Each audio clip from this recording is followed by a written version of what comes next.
Hi, my name is Janice. Welcome to my channel. Today, I'll be talking about how to be a leader, 15 habits of a successful leader. So what are the 15 habits of a successful leader? Have you met a successful leader before? Do you aspire to be a successful leader? Well, I'm going to share with you my experience working for over 20 years in various companies, my leadership skills, in terms of how to be a good successful leader, and also how I observe my other leaders, my previous bosses, and all that. So, yeah, let me now talk about the 15 habits of a successful leader and how it can help you to become a good leader. The first point is you need to build a good relationship with people. Letting people trust in you and build the relationship. So, because from my past experience, right, when I first joined a company, people don't really trust you because you're new and they don't know about your capability and all that. And so you need to start building relationship with them and go out with lunch with them, talk to them, build relationships. So if your relationship maybe has some problems, try to resolve it. And yeah, for example, one of my past experience when I first joined a company, I am very ambitious. I want to win projects and tenders. Uh, a lot of my colleagues finds that I'm very pushy, want to get things done quickly and well and all that. And then there's one big particular tender that I want to win so much, and it's a government tender. I need to bring my project managers along. But the project manager is not really willing to go with me in one particular wishes, and my boss was not around. So, this is makes it very difficult to work on the project or the tender because I need to bring the PM together with me for the tender meeting. So building relationship is important. So basically, I have to actually convince him, and later on, I won the big tender, and then things change, and he becomes to trust in me and sees that I have the capability to actually help the companies to do well, and then transfer the companies and help he and his team, the staff, my staff, the colleagues, and all that, to able to work and win a lot of projects for the company. So they start to trust in me, and and then he also bring me back home after work. Basically fetch me and bring me back to my home, and then also he bring me to the office as well in the morning. So I thank that for a good relationship and building a trust. So basically showing you that you need to build a relationship with people, getting them to trust in you. Okay. So basically that is the number one point. Another one is encouraging your colleagues, your people, your subordinates. So developing others, besides colleagues as well, in terms of not just the subordinates, I also help to develop my other colleagues, subordinates. I believe in actually helping all people. So for personal growth and professional growth, when, for example, I give a scenario where I have a colleague who has a new subordinate, a fresh graduate, I like to help them to actually progress. So, and help them to guide them in solving problems. Because fresh graduates, a lot of people like to bully them, and especially when my colleague, the new colleague, is fresh and pretty, and then she needs to handle overseas associates, business associates and partners. So I teach her how to be firm and precise and not to actually agree on everything because we are a marketing team. I teach her, even though she's not from my team, she's from the Asia team, I'm in the Europe team. I teach her how to actually build relationships, and as I said, build relationships is the first number one. The other one is actually now I talk about develop people. So develop people, I have to actually guide her and helping her to actually grow, and how to be firm, how to able to handle different cultures. So basically that is the one I would like to share. The second point is developing people, encouraging personal and professional growth. Okay, so third point is actually, as I said, the same thing is also teaching employees, staff. So this time, I wanted to emphasize is actually on teaching employees instead of giving orders. Okay, don't give orders to people as though that you are the boss and everybody has to listen to you. Yes, in some sense, it's true that they have to listen to you, but you also need to help them in terms of what to do. Sometimes they're new, they don't know what to do. So, and then, don't just give command and expect them to go out and fish on their own. And they may need guidance, your leadership, to help them where to start. Give them guidance. So you need to teach your employees, your colleagues, the stuff. So that's the third point, teaching employees instead of giving orders. Okay.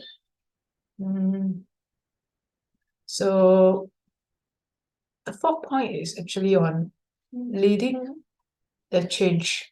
Now there's a lot of requests to have change management, change of style, change of leadership ways, change of culture of the company and all those things. So some of you may have maybe at the top level, and then you have various supervisors or managers, maybe you're a director or CEO levels of people, and or you're the owner of the company, and you need to build the leadership change to have a better leaders to able to help your company grow, because you need your leaders to work. Okay, they need to understand what does it help that can help your company grow and retain staff. For example, right now people are actually leaving. There's a high rate of people going away for other jobs and all that. So you need to know what to do for the leaders to, and then get the leaders to change. Some of them is, for example, like old culture. They want to move on to new culture, new ways of doing things. So, for example, business transformation, digital transformation, and all these things. So you need to actually get them to change. So leadership need to able to lead the way in making the change. Okay, making it the change. You have to be leading the change, and your leaders as well. So that's the one. This is the fourth point. Lead the change. Okay, the fifth point is actually on inspiring others. How to inspire others to get them to be, for example, more creative and motivated and actually want to work for you and be encouraged and all those things. So inspiring others, just as I mentioned actually in earlier my building a relationship, is what I said is getting deals is, for example, one of them. Good deals for the company and helping the company to be well known. And another thing is also introducing new technology. If you can, a good leader is able to think of new ways of doing things. Just so I talk about lead change, right? This is one of the things. And then you need to inspire others to get them to do it. And all that. So inspire others to actually want to go on to have the change and want to be creative. Okay, creative in doing things. and yeah, get them to be inspired by you, okay, based on what you've done and all those things. The sixth point is actually think critically. Think critically. Okay, as a leader, you have to actually think about a lot of decision making things. So you need to think about, is this the right thing to do? Is this the right approach? Is this the right strategy? So thinking critically is very important as a leader, as a manager, to make the right decision. Okay. The second point is engage in honest, open communication. Okay. I'll be frank. Having a open communication may be tough for you. Sometimes it's also tough for me sometimes, but I'm a very outspoken person. I have actually speak my mind, but there are also occasions I don't really like to have an open communications. But to be frank, it's good, important to have an honest, open communications with your colleagues, your subordinates. Okay, so to let them know what is going on and finding out what's the problem, why your staff is actually unhappy, not working, not progressing well, didn't hit the sales target. Is there any family problems and things like that? Get them to speak up openly, to tell you what's the problem.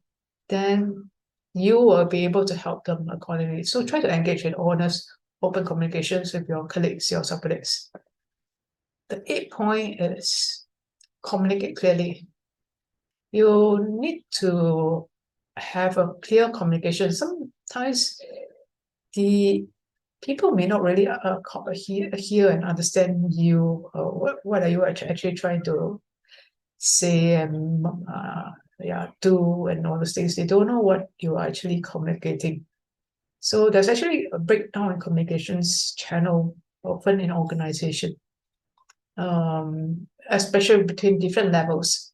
If you play the game, there's this game where people from a row, the first person will actually tell the second person this thing, this command, and the second person will tell the same thing to the third, and the third will try to tell the fourth, and then as you go on, the words become not the same as the first one. The last person will say, oh, they had nothing. They will heard maybe Z, but the actual word is actually A related things.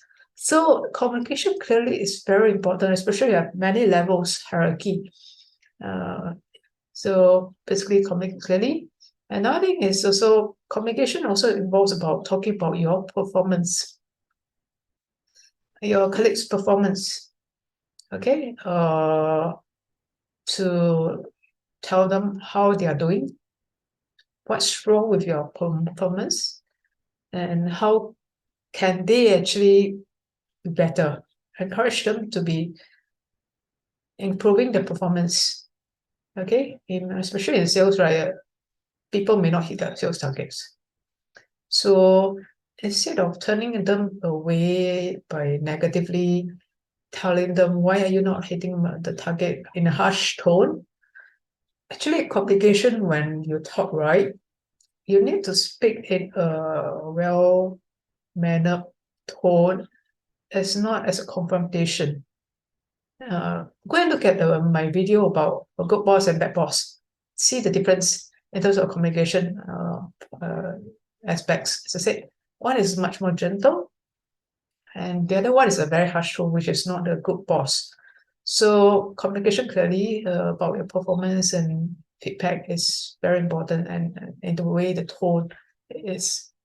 Next is number 9 is set clear employee goals and expectation.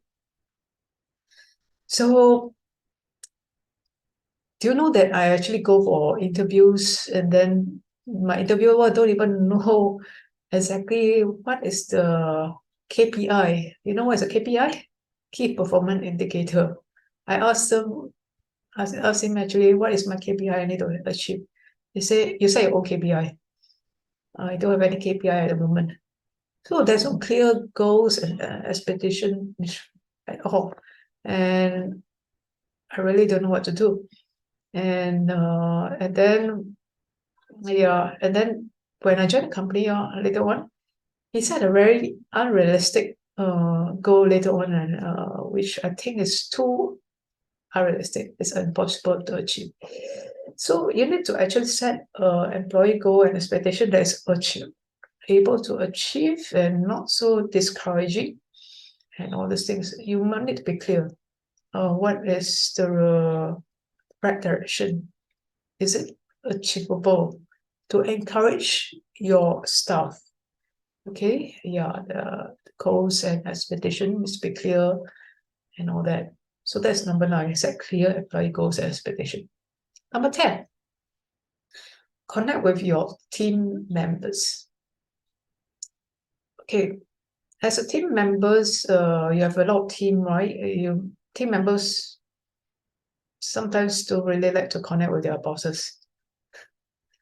But it's important to actually connect and relate with them. To get the team spirit, okay? And you need to have a community where your colleagues works well with one another. Sometimes team within your department itself, the people don't talk to each other. Maybe because of rivalry, maybe because of individual goals, and all that. And then, as I said, some don't talk to their boss itself. So this is not a really good culture. You need to get them to talk to each other, collaborate with each other. And as a leader, you need to keep them connected. Go out with lunch with them, as I said. Have social gatherings, and sometimes go out and play some ball games, exercise, badminton, and all these things. Don't just talk about work. Talk about your family. Talk about your social life. Connect with them, relate to. So basically, that's the 10th one. Connect with your team members. The 11th point is actually building trust, compassion, and hope. Wow, trust. Just now I did mention about trust. So, yes, building trust is important, and you need to have good trust with your colleagues, your staff, and you need to have compassion. So for your subordinates wise, you need to have a compassion heart. I have seen bosses that doesn't have a compassion heart. They let their staff go without a real good reason, and then there is also a situation where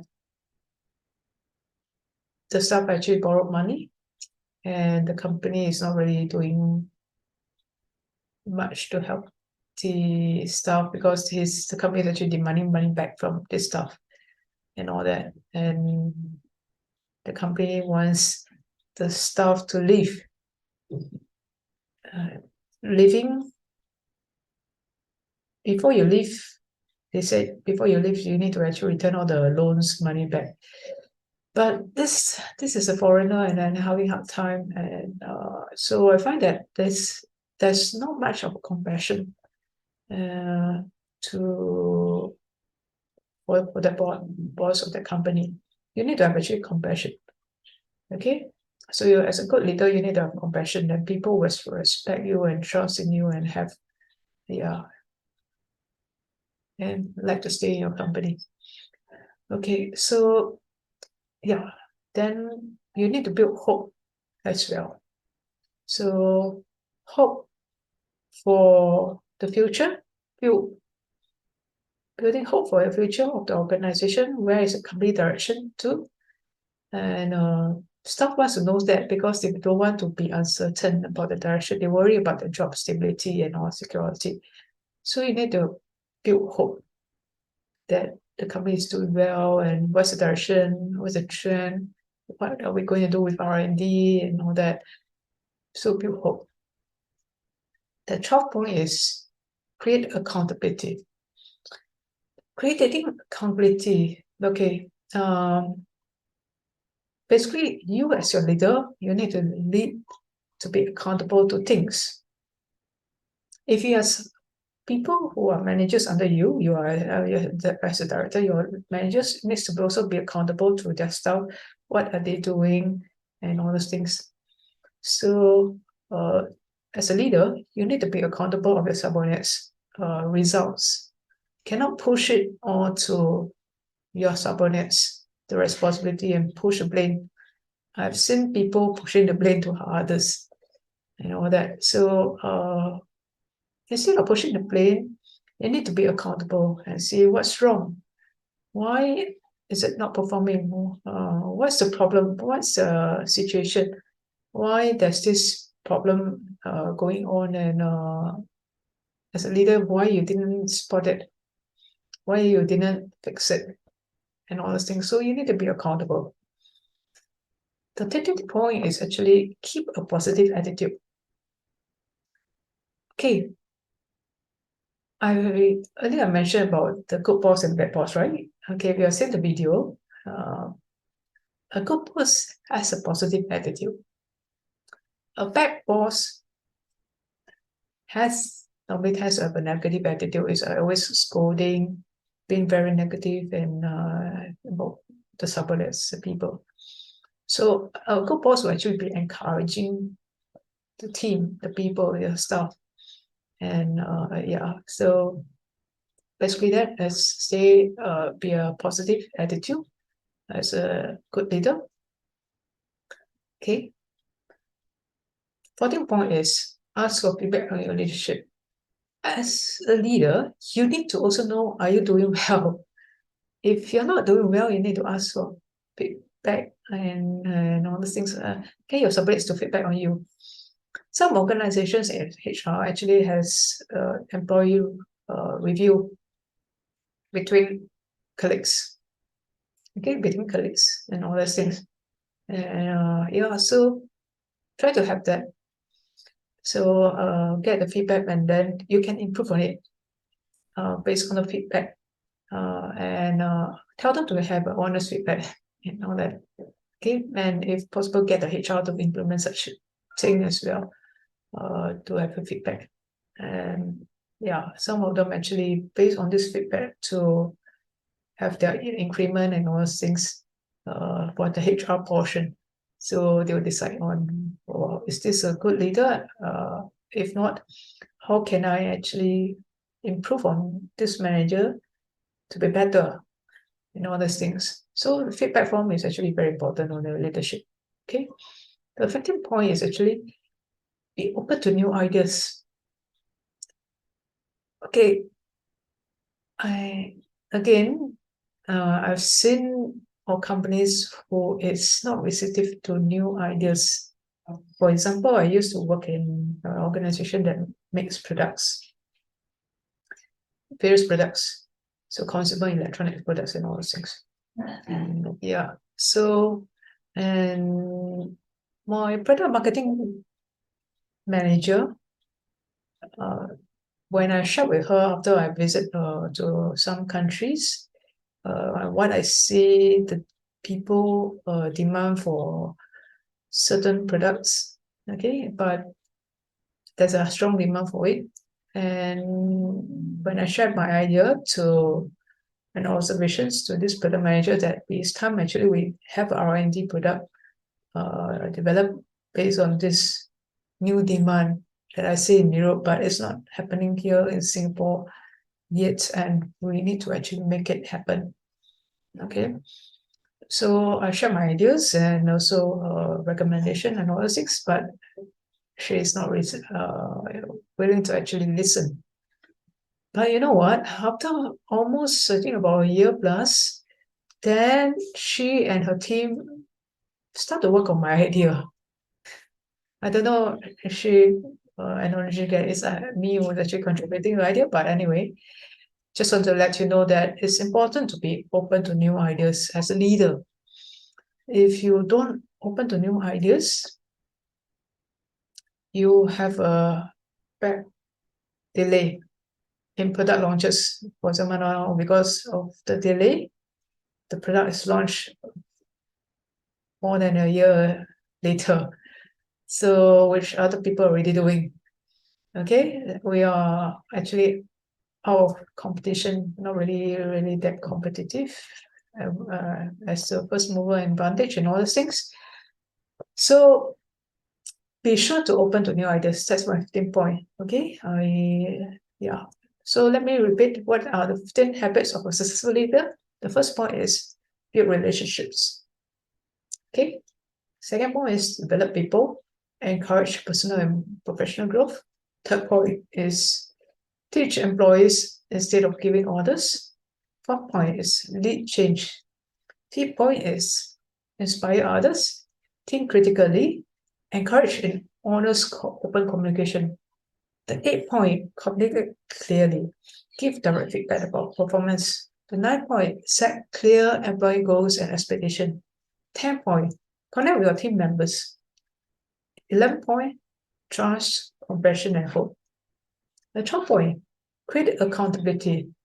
13th point, keep a positive attitude. 14th point, ask for feedback on your leadership. 15th point, be open to new ideas. So I hope you understand what are these 15 habits of a successful leader. It will help you in become a good leader in future. And if you like this video, please like my video, click the like button, and then subscribe to my channel. And for future more videos to watch. Thank you for watching.